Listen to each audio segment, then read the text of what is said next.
My name is Vanessa Cole. I'm 34. And 4 months ago, a mortgage underwriter called me to say my loan application had been flagged because a background and tenant history check had returned 6 eviction filings and 11 late payment records attached to my Social Security number, spanning 9 years, across 4 different states I had never lived in. Not 4 apartments in one city. 4 states. Ohio, Nevada, Georgia, Florida. States I had visited, at most, on vacation. States where, according to the tenant screening database that mortgage lenders use to evaluate applicants, I had signed leases, fallen behind on rent, and in 2 cases been formally removed from a property by court order. I do not use drugs. I have never missed a rent or mortgage payment in my adult life. I have a credit score that has been above 780 for 6 consecutive years. And none of that mattered on the phone call, because a tenant screening report doesn't check your character, it checks your name, and my name had apparently been renting apartments in 4 states I had never set foot in, under leases I had never signed, going back to when I was 25 years old. Before I tell you where those leases actually came from, please take a moment to like and subscribe. Only if this story is landing somewhere real. Drop your location and local time in the comments. I love knowing where you're listening from. Now, let me take you back. I need to tell you about my parents before I tell you about the leases, because the leases did not come from strangers, and understanding the specific financial pattern my parents lived inside for most of my adult life is the only way the rest of this makes sense and why parents are Diane and Robert Cole. My mother worked as a school cafeteria supervisor for 26 years, in the same district, a job she took because it offered benefits and a schedule that matched mine and Tyler's school calendar, not because it paid particularly well. My father worked a series of jobs across my childhood. Delivery driver for a regional beverage distributor. Warehouse associate at 2 different facilities. 2 years running a small lawn care business out of the back of a borrowed pickup truck, a venture that started with real enthusiasm and folded after its 2nd winter, when the equipment costs and the seasonal gap in income proved harder to sustain than he had projected. None of these were bad jobs, exactly. My father worked hard at every one of them, and I never doubted, growing up, that he was trying. But none of them produced the kind of stable, continuous, well-documented income history that landlords in competitive rental markets want to see on an application, and the specific consequence of that instability was a childhood defined, in part, by moving. We moved 4 times before I was 12. Not because we chose to. Because leases ended and were not renewed, because rent increased faster than my father's income did in a given year, because a landlord ran a routine renewal screening and found a payment history with 1 too many late marks in it and decided, without much discussion, not to offer us another year. I remember the specific quality of these moves as a child, the way you understand something is happening without anyone explaining it to you directly. My mother packing boxes with a tight, focused quiet. My father making phone calls in a different room with his voice pitched low. The sense, which I could not have named at 8 or 9 but which I absolutely absorbed, that renting a home was a precarious activity in my family, something that required maneuvering. Something you sometimes had to be clever about to make work at all. I left home at 18 for a state university on a partial academic scholarship and worked 2 jobs through the rest of it, and by the time I was 25, I had built, deliberately and with a specific kind of discipline that I now understand was a direct response to how I grew up, a financial identity that looked nothing like the one I grew up inside. A steady position in logistics management that became a promotion, then another. On-time rent, every single month, for 7 consecutive years, first in a shared apartment and then, once I married Marcus, in a place that was fully ours. A credit card I used regularly and paid off in full every cycle. A savings account with an automatic monthly contribution that I had not missed once since I set it up. I want to be specific about this because it matters enormously to what happened next. I built stability, brick by brick, as a direct and conscious response to not having had it, and the version of myself I built was, by every metric that exists to measure this kind of thing, precisely the tenant a landlord wants to approve on site, which is, I would eventually come to understand with a kind of grief I had not expected, exactly why my name became useful to someone in my family who did not have that. My younger brother, Tyler, is 29. Tyler followed a different path than I did, one that looked, for most of his 20s, like an extended and often visibly difficult adjustment to independent adult life. He is a warm person, genuinely warm, funny in a way that made him the center of every family gathering when we were kids, and he has also struggled, across his 20s, in ways that our family has never fully known how to name or address directly. Multiple jobs that started with enthusiasm and ended within a year, sometimes because of layoffs, sometimes for reasons that were described to the rest of us only vaguely. A marriage at 23 that ended 2 years later, messily, with debts that outlasted the relationship itself and that Tyler was still working through, slowly, on a payment plan, when everything I am about to describe began. And running underneath all of it, though I did not know this until the mortgage underwriter's phone call, was a rental history so damaged by his mid-20s that no landlord running a standard tenant screening report would approve him for a lease under his own identity. 2 of his own actual evictions, filed under his own actual legal name, in his early 20s, during and immediately after the divorce, a period he later described to me as the worst 18 months of his life, when he was working inconsistently, drinking more than he should have, and missing rent in a pattern that produced exactly the kind of record that follows a person through every subsequent rental application for years. So at 26, facing a third rejection in a row from landlords who ran his name through a screening database and declined him within the hour, he stopped using it. Want to walk you through how I found this out, because the mortgage underwriter's call was only the beginning of a process that took nearly 6 weeks to fully unravel, and I think the unraveling itself matters as much as the discovery did. But before I get to that call, I want to describe the 5 weeks immediately before it, because I think the contrast matters.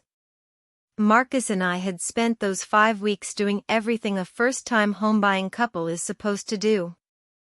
We had our inspection completed and reviewed line by line. We had chosen paint colors for a nursery we weren't sure yet we'd need but wanted to be ready for. We had a moving company booked, boxes half-packed in our current apartment, a specific kind of quiet, ordinary happiness sitting in the middle of our lives that neither of us commented on much because it felt too fragile to name out loud. The way you sometimes don't want to say a good thing is going well for fear of somehow disturbing it. I remember standing in the kitchen of the house we were buying, during a final walk through the week before Sherry's call, running my hand along the counter, thinking about where I would put a coffee maker, thinking about absolutely nothing more complicated than that. That is the specific, ordinary life the phone call interrupted. I think it matters to say that plainly, because a story like this one can start to sound, in the telling, like a legal case study, all documents and dates and dispute processes, and I don't want to lose, underneath all of that, the fact that what was actually being threatened was something much smaller and much more human than a credit file. It was a kitchen. A specific, ordinary, deeply wanted kitchen that Marcus and I had started, quietly, to think of as ours. The underwriter's name is Sherry Bautista, and I remember her voice with a specificity that surprises me, because it was calm and professional in a way that somehow made the situation feel more real rather than less, the way a doctor's steady tone can make a diagnosis land harder than if they'd sounded alarmed. She read me the flagged items over the phone, one at a time, and I wrote each one down on the back of an envelope sitting on my desk because some part of me needed to see them in my own handwriting to believe I was hearing them correctly. An eviction filing in Toledo, Ohio, dated the year I was 26. A late payment pattern on a 12-month lease in Reno, Nevada, the year I was 27, 5 late payments documented across that single year. An eviction judgment in Macon, Georgia, the year I was 29, filed by a property management company I had never heard of. A lease in Tampa, Florida, the year I was 31, with 6 documented late payments, followed by an eviction filing the following spring. Sat at my desk listening to this list of a life I had not lived, in cities I had never lived in, during years when I could produce, immediately, from my own filing cabinet, the actual lease I had actually signed and actually paid on time, every month, in the actual city where I actually lived. I said, Sherry, I can tell you exactly where I lived every single one of those years, and it was not Toledo, or Reno, or Macon, or Tampa. I lived in this city, in this state, in 3 different apartments across those years, all 3 of which I can document completely. She said, I believe you, Vanessa, and I want very much to help you get this resolved, but I need you to understand clearly that until this is addressed through the screening company's formal dispute process, I cannot move this loan application forward. Which meant the house that Marcus and I had been under contract for, the house we had been planning to close on in 5 weeks, the first home either of us had ever owned, was now sitting at risk over a rental history that belonged to someone else entirely.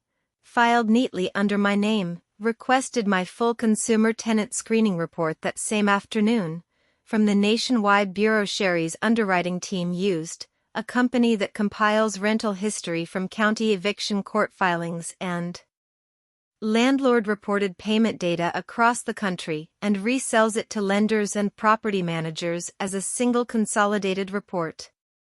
The report arrived within 72 hours, and I read it the way I imagine you read a document describing a life you did not live, which is slowly, and then a second time, and with a specific, rising unease in your stomach that gets worse rather than better the longer you sit inside it. Every one of the 4 flagged leases listed my full legal name, Vanessa Renee Cole, spelled correctly, exactly as it appears on my driver's license. Every one listed my correct date of birth, month, day, and year, without a single digit off. And 2 of the 4 listed a social security number that was 1 digit transposed from mine, the kind of small, specific error that happens not when someone steals a number from a database but when someone is working from memory, copying digits they half remember from having seen my actual card or my actual documents years earlier at some point in our shared family life. Marcus sat with me at the kitchen table that night while I went through the report line by line, and it was Marcus, actually, who suggested we pull the public property and court records for each of the 4 addresses listed, to see whether the leases had been co-signed, whether there was a second name attached to any of them. He ran the searches himself, on his laptop, while I sat across from him with the report in my hands, and I remember the exact sound he made, a short exhale through his nose, when the Toledo record loaded and a second signatory name appeared on the lease document alongside mine. Tyler Robert Cole. And then, 20 minutes later, the same name again on the Macon lease. My brother had co-signed 2 of the 4 fraudulent leases using his own real name, sitting right there in the public record, as if it had never occurred to him that anyone would ever cross-reference the documents against each other. Called my mother before I called Tyler, because I needed, before anything else in this, to understand whether she had known. My mother did not deny it quickly, and I want to note that specifically, because in some of the stories I have told on this channel, the moment of confrontation is where the truth gets slow-walked, hedged, softened into something smaller than it actually was. My mother did not do that. She said, Vanessa, I need to tell you something, and I need you to let me finish before you respond to any of it. I said, okay.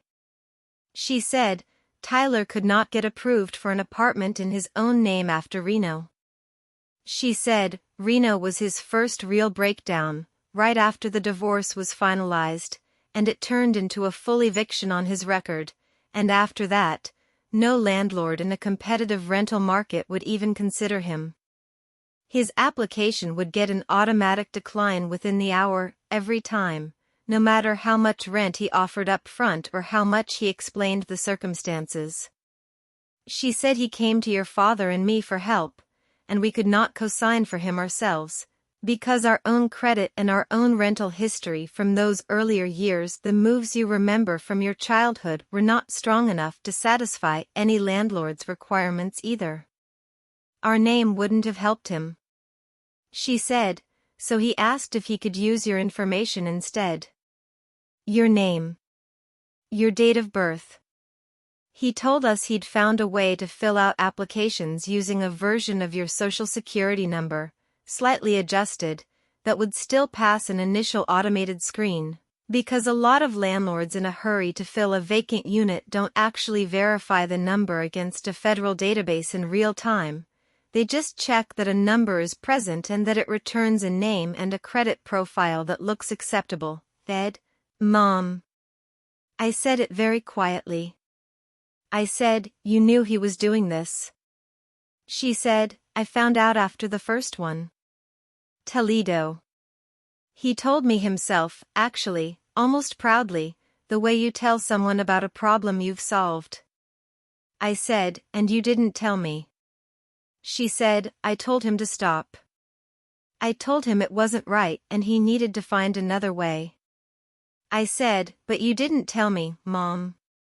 There was a long pause on the line, long enough that I could hear the specific quiet of my mother deciding how honest to be. She said, no. I said, why not? She said, because I was ashamed, Vanessa. Because your brother has struggled in ways your father and I don't fully know how to help him with, and because every single time I've tried to address any of it with him directly, head on, it has turned into a crisis, a fight, sometimes days of him not speaking to any of us, and I made the decision, over and over, across years, that managing the situation quietly, privately, was easier than bringing it fully into the light where all of us would have to deal with it together. She said, I understand now, hearing what this has already cost you, that the quiet managing is exactly what let it become this large. Want to sit with that for a moment, because I think it's the sentence in this whole story that I have returned to the most, in the months since. The quiet managing is what let it become this large. My mother was not lying to protect Tyler out of malice. She was doing what she had always done in our family, which was to absorb a problem privately rather than let it become a shared, visible thing that everyone had to face together. And the specific tragedy of that instinct is that it did not make the problem smaller. It only made it invisible to the one person who was actually being harmed by it, for 6 full years, until a mortgage underwriter's phone call made it impossible to keep invisible any longer. Called Tyler that same night, an hour after I hung up with my mother, with Marcus sitting beside me at the table, not saying anything, just present, in the way he always is for these calls. That kind of steady, quiet presence has been one of the things I've relied on most in 11 years together, the sense that I can stay upright through something difficult because I know someone is there to catch whatever I might drop. Tyler picked up on the second ring, and I could hear, immediately, in the specific quality of his hello, that he already knew what the call was about before I said a single word. Our mother had called him first, apparently, in the gap between our 2 conversations, to tell him I knew. I said, Tyler, I need you to tell me the truth, completely, right now, with no version of this that is softer or smaller than what actually happened. He was quiet for a moment. Then he said, okay. I said, did you use my name and a version of my social security number to sign a lease in Toledo, Ohio? He said, yes. I said, and Macon, Georgia? He said, yes, that one too. I said, and the ones in Reno and Tampa, where your name isn't on the documents at all, just mine? There was a longer pause this time. He said, yes. Those were mine as well. I just didn't co-sign those ones. I used your information on the application by itself. I said, 4 states, Tyler. 4 leases. 6 years. 6 eviction and late payment records, in my name, on my social security number, none of which I knew existed until a mortgage underwriter read them to me off a screen. He said, I know how it sounds. I said, it doesn't sound like anything to me right now, Tyler. It is what it is, so just tell me what it actually is, from your side. He said, after Reno, I couldn't get approved for anything, anywhere. No landlord would take my application seriously. And I needed somewhere to live, obviously. I couldn't just not have an apartment, and I was under a lot of pressure, and I found a way to make an application pass a background check. And once I'd done it the first time and it actually worked, it just became the thing I did every time I needed a new place after that, because it worked every time, and I told myself it wasn't really hurting you, because you'd never find out, and if you never found out, it wasn't really costing you anything, I said. I found out because I am 5 weeks from buying a house with my husband, and a mortgage underwriter is looking at your eviction history right now and treating it as mine. I said, do you understand that the house we are trying to buy, the first home either of us has ever owned, might not close because of leases you signed in my name in cities I have never once set foot in? He said, I didn't think about it going that far. I said, that's the exact part one need you to sit with, Tyler. Not that you did this once, in a genuine panic, at 26, when you were struggling and scared and didn't know what else to do. I might have been able to understand that, honestly, if it had stayed a single desperate decision. What I need you to sit with is that you kept doing it, for 6 years, 4 separate times, without ever once, in 6 years, stopping to think seriously about what it would mean for me if it ever surfaced. Because as long as it stayed hidden, it wasn't a problem you ever had to actually think through. My problem only existed for you the moment it became visible to you. Before that, you let it exist without any limit at all, quietly, on the theory that quiet is the same thing as harmless, was crying by the end of that call, and I want to be honest that hearing him cry did not resolve anything for me in the moment. I have learned, across the process of untangling all of this, that a person's genuine remorse and the actual scope of the harm they caused are 2 separate facts, and both of them have to be dealt with fully. Feeling one does not erase the need to address the other. Retained an attorney the following morning, a woman named Beatrice Nolan who specializes in consumer credit and identity-related disputes, referred to me by a colleague who'd gone through something distantly similar with a stolen identity years earlier. Beatrice moved immediately on 2 fronts, and I want to describe both, because I think the mechanics of actually fixing something like this matter to anyone listening who might find themselves in a similar position someday. First, she filed formal disputes with the Tenant Screening Bureau for all 4 fraudulent records, supported by a full evidentiary package documenting my actual residence history for each of the flagged years. My own leases, signed and dated, for the actual apartments I actually lived in during each of those years. My own utility bills, my own employer's HR records placing me physically in a different city each time, my own bank statements showing rent payments to my actual landlords on the actual dates in question. Beatrice told me, honestly, at the outset of this process, that most identity-related tenant screening disputes take considerably longer to resolve than mine ultimately did, specifically because most people in this situation don't have the kind of unusually clean, complete documentation of their own whereabouts that I happen to have, which was, in a strange and almost painful irony, the direct result of the same disciplined, well-documented life I had built specifically because I hadn't. Wanted to repeat the instability of my childhood. Second, Beatrice recommended I file a formal police report in my home jurisdiction documenting unauthorized use of my identifying information. I want to be honest that I hesitated on this step longer than any other, because it felt, emotionally, like the step that made this officially, permanently real in a way the phone calls hadn't. Beatrice explained that the report was not primarily about pursuing punishment against Tyler specifically. It existed because certain categories of identity dispute move measurably faster through a screening company's internal resolution process when there is an active law enforcement record attached to the file, and because, practically speaking, I needed the option available to me even if I never chose to escalate it further. I want to describe one more piece of that dispute process, because I think it is worth understanding for anyone who might ever find themselves in a similar position. Beatrice explained to me, in our first meeting, that tenant screening bureaus operate under a federal framework, the Fair Credit Reporting Act, that gives consumers the right to dispute inaccurate information and requires the bureau to conduct a reasonable investigation within a defined window, typically 30 days. What most people don't realize, she told me, is that a reasonable investigation, from the bureau's side, often means contacting the original source of the information, in my case the property management companies and the courts that had filed the eviction and late payment records, and asking them to verify or retract what they had reported.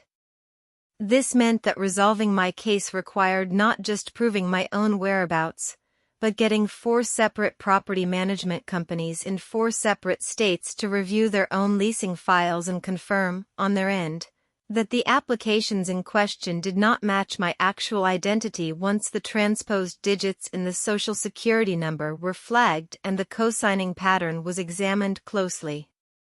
2 of the 4 companies responded quickly, within the first 2 weeks, and retracted their records without much resistance once Beatrice's documentation package reached them.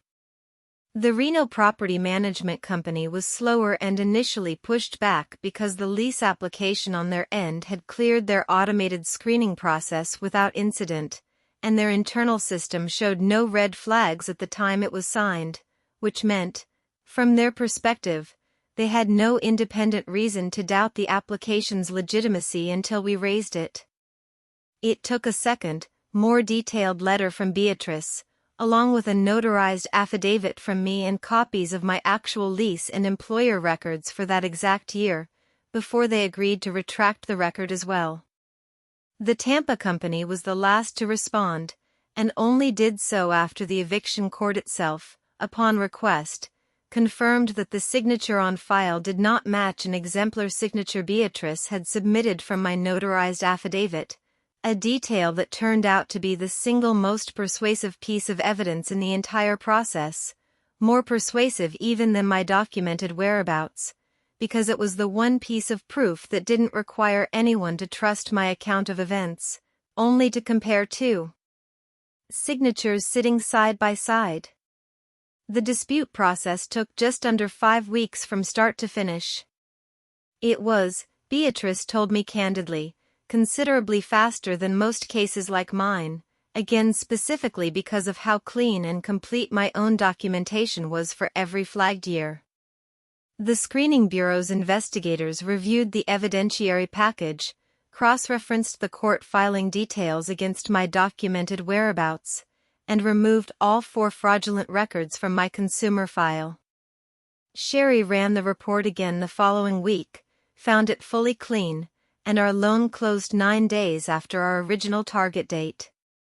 Delayed. Genuinely stressful, in ways that stretched Marcus and me both thinner than I'd like to admit during those 5 weeks. But not lost. Tyler's situation is more complicated, and it remains, honestly, unresolved in the specific way that a lot of the situations I describe on this channel stay unresolved, because real families do not get the clean, tidy endings that fiction sometimes promises them. He is currently facing his own legal exposure for the unauthorized use of my identity, a consequence I made a deliberate decision not to shield him from. Beatrice was very clear with me, early on, that continuing to protect Tyler from the consequences of his own choices would, in a very real sense, be the same instinct that had already let this go on for 6 years in the first place, just relocated from our mother's hands into mine. I did not want to become the next quiet manager in this family's specific pattern. What I did do, and what I want to be honest about because I think it matters, is that I did not push for the most severe legal outcome technically available to me.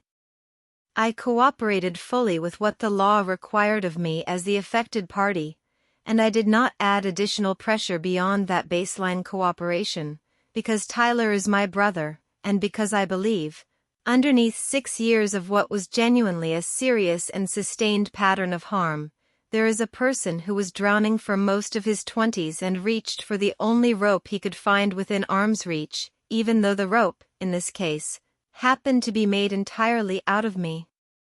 I had one more significant conversation with him, about a month after the legal process had begun moving forward on its own, mostly outside of my direct control at that point. We met at a diner near his apartment, not the family kitchen table this time, neutral ground, because I wasn't ready yet to be back in a space that felt like the version of our family that had let this happen. I said, "Tyler, I am not going to make this disappear for you, and I need you to hear that clearly, without softening it. I am also not going to be the reason it becomes worse than it needs to be.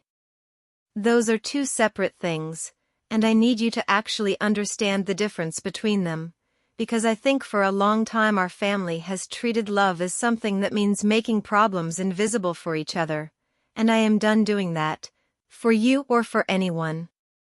He said, "I understand." I said, "What I actually want from you right now is not an apology. I have had the apology more than once, and I believe you mean it. What I want is for you to get real, structured help for whatever it is that made the last 6 years look like this for you, because using my name was never actually the core problem, Tyler. It was a symptom of a much larger one. And if you fix the leases and the legal exposure without ever fixing what was actually underneath all of it, we are going to be sitting in a version of this exact conversation again in 3 years, with some other name attached to it instead of mine. And I do not think I will survive that a second time with anywhere near the amount of grace I am extending you right now, is, as of the recording of this story, enrolled in a structured outpatient program that was recommended as part of the broader resolution process, addressing the drinking and the underlying anxiety that had been running underneath his 20s largely unaddressed and unnamed. We speak, but carefully now, in the specific way you learn to speak to someone you love deeply and are also, simultaneously, still learning to trust again, which is a particular and genuinely difficult kind of speaking that I don't think anyone fully prepares you for until you find yourself living directly inside it. Also had a harder, quieter conversation with my mother, separately, in the weeks after everything with Tyler's legal process began. I told her that I understood why she made the choices she made, and that understanding them did not mean I thought they were the right choices, and that going forward, in our family, quiet management of a crisis was no longer something I was willing to participate in as a bystander, regardless of who the crisis belonged to. She cried, and she apologized, in a way I believed was genuine, and she also said something that has stayed with me since. She said, "I think your father and I taught both of you, without ever meaning to, that instability was something to hide rather than something to say out loud and ask for help with. I think Tyler learned that lesson more deeply than you did, because he was younger when the worst of our own instability happened, and less equipped to build his way out of it the way you eventually did. I don't say that to excuse what he did to you. I say it because I think it's true, and I think our family owes you the truth of it." Finally, after all this time, I want to tell you about one more conversation, because I think it changes the shape of this story in a way that matters, and because it happened later than everything else, almost by accident, in a way I did not expect. 6 weeks after our loan closed, my father called me. Robert Cole does not call to talk about feelings. In 34 years, I could count on one hand the number of phone calls that were purely about how either of us was doing, emotionally, rather than about something practical, a car that needed work, a holiday schedule, a question about my mother's birthday. So when he called on a Tuesday evening and asked if I had a few minutes, I sat down at the kitchen table, because I understood immediately that whatever this was, it was not going to be brief. He said, "Vanessa, I owe you an apology I haven't given you yet, separate from your mother's." I said, "Okay, Dad, I'm listening." He said, "I want you to know that I knew about Reno." Not right away. But within a year of it happening, I knew, and I never said anything to you, and I let your mother carry the weight of telling you eventually, which she did, eventually, but only after it had already gone on for years. I let her be the one to have that conversation, and I think part of the reason I let her carry it is the same reason I let her carry most of the hard conversations in this family for 30 years, which is that I don't do well with them, and I have used that as a kind of excuse for a long time. I did not say anything right away. I let the silence sit because I wanted to hear what he had come to say, all the way to the end of it, before I responded. He said, "I think about the moves when you and Tyler were kids. I think about how many times we packed up and left because I couldn't keep a lease current, and I think about how differently the two of you responded to growing up inside that. You built something solid, brick by brick, as you said to your mother. Tyler built something that looked solid from a distance but wasn't, because underneath it he never actually believed stability was something that stayed once you had it. I think he's been quietly bracing for it to fall apart his whole adult life, and when it did fall apart, in Reno, he reached for the one thing in his life he still believed was solid enough to hold weight. And that was you." I said, "Dad, that's a generous way to describe using my identity without asking me." He said, "I know it is. I'm not trying to make it smaller than it was. I'm trying to tell you where I think it came from, because I think you deserve to know that it came from somewhere real, in this family, and not just from your brother being careless with you. He was careless with you.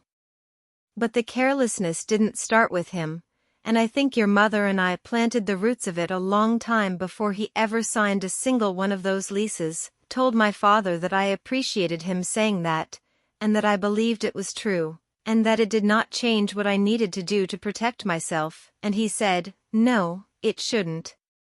I'm not calling to ask you to go easier on Tyler. I'm calling because I think somebody in this family needed to finally say the whole truth out loud instead of the version that's easiest to live with, and I decided it should be me, for once, instead of your mother." Sat with that phone call for days afterward. I want to be honest that it did something my mother's admission and Tyler's apology together had not quite managed to do, which was to widen the picture just slightly, from a story about a brother who did something wrong to my sister, into a story about a family that had, across 3 decades and without any single person intending it, built a specific kind of fault line, and then watched 2 children walk across it in 2 completely different directions. I don't think that widening excuses anything. I want to say that clearly, one more time, because I think it would be easy for a story like this one to drift, by its end, into something that sounds like forgiveness dressed up as understanding. It isn't that. I still pursued the dispute process fully. I still declined to shield Tyler from the legal exposure his choices created. But I also stopped, sometime around that phone call with my father, asking the question that had been quietly running underneath everything since Sherry first read me that list of cities I'd never lived in, which was some version of how could he do this to me. I stopped asking that question because I finally had an answer that made sense, even though the answer did not make what happened acceptable. It only made it explicable, which is a smaller thing, but a real one. Marcus and I talked about this too, more than once, across the months this took to resolve. He is not part of my family by blood, which gave him, I think, a specific kind of clarity that I did not always have access to myself, being inside it. He said to me once, fairly late in the process, "I think the thing that's been hardest for you isn't actually the leases, or even the mortgage delay. I think it's realizing that the family you thought you understood completely had a whole 6-year-long secret running underneath it that you had no access to at all, and that the people keeping it weren't strangers, they were the two people who raised you." I told him he was right. It is one thing to be the victim of identity theft committed by someone you don't know. It is a different, stranger kind of grief entirely to discover that the people closest to you in the world made a sustained, repeated, multi-year decision to keep something from you specifically because they predicted, correctly, that you would object to it if you knew. I want to talk to you directly now. Wherever you are. Whatever time it is, and why brother used my identity because my identity was clean, and because his was not, and because using mine was easier, in the immediate moment of panic, than doing the slow, difficult work of repairing his own from the ground up. I want to be clear that this is not a justification. It is an explanation, and I have come to believe the difference between those two things matters enormously. A justification asks you to excuse something. An explanation only asks you to understand it clearly enough to respond to it honestly, rather than either erupting at it or quietly absorbing it the way my mother did for 6 years. I chose to respond to it honestly. I protected myself first, fully, without apology or hesitation, and only once my own name was fully clean again did I decide, separately and deliberately, how much grace I actually had left over to extend to my brother. If you have ever lived apart from your family for any meaningful stretch of your adult life, if you have ever built a financial identity that looks nothing like the one you grew up inside, please understand something clearly. The very stability you worked so hard to build can become, in the eyes of someone close to you who never managed to build their own, not your personal achievement, but a resource. Something available to be used. Check your name. Pull your own full tenant screening report, not just your standard credit report, at least once a year, because tenant screening databases operate largely outside the visibility that ordinary credit monitoring services give you, and they can quietly carry years of someone else's entire rental history under your name before a mortgage application or a new lease application ever forces it, all at once, into the light. Protect your name the way you would protect anything you spent years building. Carefully, brick by brick, out of nothing. Because that is exactly, precisely, what it is. There is one more thing I think about, more often than any of the practical lessons, when I sit with everything this took to unravel. It is the specific image of my brother, at 26, sitting in some apartment in Reno with an eviction notice in his hand, deciding, in a single frightened moment, that the safest thing he could do was disappear behind my name instead of asking any of us for help directly. I think about how much easier that decision must have felt to him than picking up the phone and saying, "I am struggling, I have nowhere to live, I don't know what to do." I think about how our family, without ever intending to, had taught him across a childhood of quiet moves and unspoken instability that struggling out loud was not something we did, that the acceptable version of a Cole family crisis got solved silently, off to the side, in a way that didn't require anyone to sit in the discomfort of it together. He learned that lesson so well that when his own crisis came, he did not bring it to us. He solved it the way he had watched problems get solved his whole life, quietly, and at someone else's expense, without ever telling the someone. Do not say this to make excuses for him again, because I have already said, clearly, that I do not think the explanation erases the harm. I say it because I think there is a real lesson in it for anyone listening who comes from a family that treats stability as something fragile enough to hide rather than something sturdy enough to build together. out loud, with everyone's knowledge and everyone's help. If you are the parent in a family like that, the thing to change is not how carefully you manage each crisis as it comes. It is whether your children grow up believing that asking for help, directly and visibly, is a safe thing to do, or a shameful one.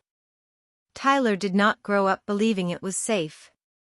And 6 years of my identity being used across 4 states is, I have come to believe, the specific and very expensive cost of that particular unspoken family lesson. Also think, often, about what it would have looked like if he had simply asked me directly, at 26, sitting in that apartment with the eviction notice in his hand. I have turned this over many times since. If he had called me and said, Vanessa, I am in real trouble. I have an eviction on my record, and no landlord will approve me, and I don't know what to do, would I have said yes to something? I honestly don't know exactly what I would have offered.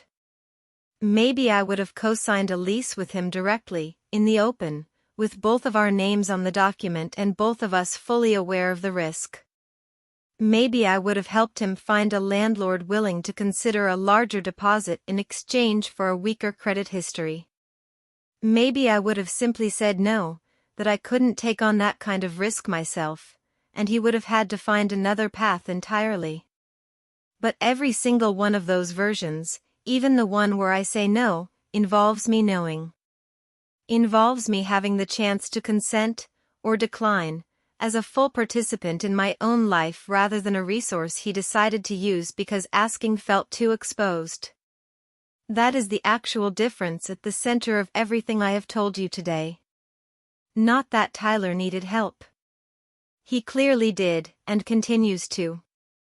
The difference is that he took what he needed instead of asking for it, and in doing so, he decided my future, my name, and my financial life that was never his to make alone. That is today's story on the family ledger. Leave a comment wherever you are watching from. Tell me what time it is. Tell me whether there is someone in your own family who has ever leaned on your stability in a way you didn't find out about until much later, and how you found out. I read every single one. Subscribe for the next story every week. Check the description for another one I think you will connect with. Thank you for being here.